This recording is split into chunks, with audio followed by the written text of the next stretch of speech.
Queridos irmãos e irmãs,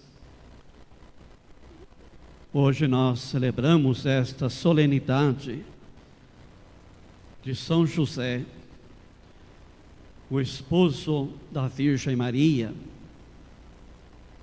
também padroeiro da Igreja Universal, protetor da família. E também mais para frente, em maio, iremos celebrar uma outra festa que é de São José, o mesmo José, mas agora o José trabalhador, aquele que dignificou o mundo do trabalho, não é, com a sua ação, com a sua profissão de carpinteiro. Mas hoje vemos nas leituras, não é, que fala de uma verdadeira dinastia de Davi, que vai, evidentemente, surgir de José, porque José é da descendência de Davi. Então, por isso, José, esposo de Maria, ele vai fazer esta ligação, portanto, de um verdadeiro descendente, que vai suceder o trono de Davi. Então, hoje, nesta leitura primeira de segundo livro de Samuel, nos mostra que Davi tinha um desejo de construir uma casa, não é, de marfim para Deus. Ele já estando na idade avançada, ele então deseja construir uma casa para Deus. E por isso Deus manda o profeta Natã, não é, falar com Davi e dizendo que não será ele a construir uma casa para Deus, até porque Deus não precisa de uma casa. Deus habita em tendas, não precisa de uma casa. Mas a verdadeira casa, quem vai construir, não será, portanto, Davi, mas é o próprio Deus que vai construir uma casa. Por isso vai dizer ao meu servo Davi, que quando chegar o fim dos teus dias e repousares com teus pais, então eu suscitarei depois de ti um filho teu, e confirmarei a sua realeza. E será ele que construirá uma casa para o meu nome, e eu firmarei para sempre o seu trono real. Então, Davi, estando já no limiar da vida, ele se preocupa, não é? Quem irá suceder o trono de Davi? Ele que fora um rei forte, um rei que governou de uma forma sábia o povo de Israel. Agora ele está no término de sua vida.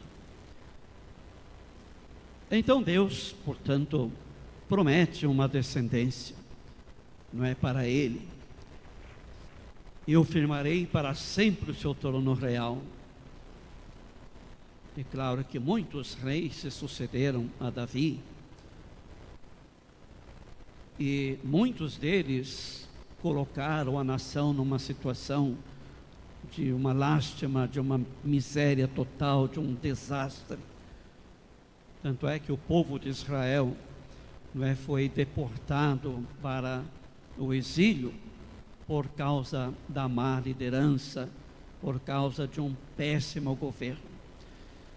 E o povo todo tinha expectativa, portanto, de um reino duradouro, de um reino eterno. E por isso Deus vai suscitar da linhagem de Davi, não é, uma descendência, ou da descendência de Davi, que no caso aqui é José, um verdadeiro rei, que se dá exatamente pela encarnação do Verbo, na encarnação do Filho de Deus. e do qual José é, portanto, o escolhido para ser o pai, não é? Que é dado a ele a responsabilidade de guardar o Filho de Deus, nascido de Maria. Isso nós veremos no Evangelho, não é? A geração que sucederam desde o Antigo Testamento, não é? É uma geração enorme. Mas aqui fala de Jacó, Jacó que gerou José. Não se trata do Jacó lá dos primeiros patriarcas. O nome é o mesmo, mas em datas diferentes. Então este Jacó gerou José, que se tornou o esposo de Maria. E aí começa a dizer a origem de Jesus. Como é que se deu a origem de Jesus? Então Maria, a sua mãe, ela estava prometida apenas em casamento, antes de viverem juntos, conforme era o costume judeu. Então o casamento se dava para a menina já com seus 13 anos e para os meninos 15 anos. Já havia, portanto, um contrato celebrado de casamento, mas ainda não consumado, né? Porque eles ainda não viviam juntos. Então, nesse espaço de tempo, antes de eles se coabitarem, isto é, morarem juntos, Maria se tornou grávida. E aí, a situação de José? Como é que ele iria ficar diante, não é, da sociedade, diante do povo, diante dessa situação, não é? Então, o texto nos diz que José era um homem justo. Ele não queria denunciar, não é, a sua esposa, ou mesmo julgá-la ou condená-la, mas ele resolveu abandonar em segredo. Abandonar aqui significa, ele procurou dar um tempo, não é, diante desta situação. Eu vou rezar essa situação, vou me colocar diante de Deus, diante dessa situação. Se fosse nos dias de hoje, poderíamos dizer, estava terminado já para sempre. E Maria, portanto, com toda certeza teria sido apedrejada, não é, porque teria sido infiel a José. Esse era o castigo para quem era infiel ou cometia adultério. Então José deixou Maria em segredo, não é? Enquanto ele pensava em tudo o que havia passado, um anjo vem, não é, aparece a ele em sonho. Então veja que os grandes planos de Deus, os grandes projetos de Deus, sempre se realiza em sonho. Mas não é um sonho que é irrealizável, mas um sonho que se torna possível. Então isso é importante. Realiza-se em sonho, não é? Então, em sonho, um anjo vem até José e diz para ele: não tenhas medo de receber Maria como tua esposa, porque ela concebeu por força e obra do Espírito Santo.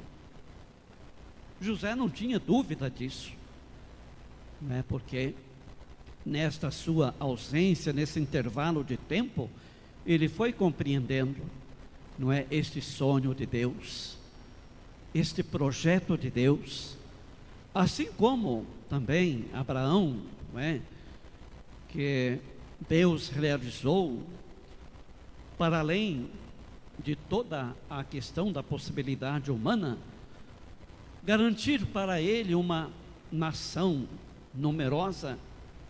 A bênção de Deus sobre Abraão garantiu, portanto, uma nação grandiosa, exatamente porque Abraão acreditou, ele teve fé. Então isso é importante. Para Deus nada é impossível quando nós temos a fé, quando nós acreditamos. Assim também para José. José poderia ter também os seus projetos, os seus planos, mas ele, portanto, já não tinha dúvida de que aquilo que estava acontecendo com Maria só podia ser a ação de Deus. Ela concebeu por ação do Espírito Santo, e ela dará à luz um filho, e você dará um nome. Então Maria concebe pela ação do Espírito, e José dá o nome. Dar o nome significa responsabilizar-se, significa adotar. José dá um nome, e o nome que ele dá é Jesus, que significa Deus salva, Deus liberta, pois ele vai salvar o seu povo dos seus pecados. E quando José acordou, José fez conforme o anjo do Senhor havia mandado. Então ele assume, evidentemente, a paternidade, de cuidar do Filho de Deus, juntamente com Maria. Então, celebrando hoje essa solenidade, nós queremos também confiar as nossas famílias sob a proteção de São José, sob a proteção de Maria. Que todas as famílias sejam abençoadas e reconheçam em José o homem justo e honesto, o homem de fé, que agiu no silêncio, mas realizou o plano de Deus, realizou o projeto de Deus, realizou o sonho de Deus. Então que Maria e José, ou a Sagrada Família, nos ajude também a cada um de nós realizarmos o sonho de Deus, de formarmos uma nação santa, um sacerdócio régio, uma raça escolhida, como somos, descendentes de Abraão, descendentes também de José, porque também fomos adotados como filhos e filhas de Deus em Jesus. Então nós formamos a grande família. Então que haja esta irmandade, que haja esta comunhão, haja esta fraternidade entre nós, que todos nós possamos nos reconhecer como irmãos e irmãs, filho de um mesmo Pai que nos ama, irmãos de Jesus, o qual nos dá a vida. Então que se supere todo o ódio, toda a violência, toda a discriminação, toda a guerra. Possamos nos entender que em nossas veias corre o sangue, desde Abraão até o sangue de Jesus. Nas nossas veias, na nossa vida, pelo batismo, pela adoção, não segundo a lei, mas segundo a fé que temos em Deus, esse Deus que realiza grandes coisas naquele que acredita, naquele que tem fé.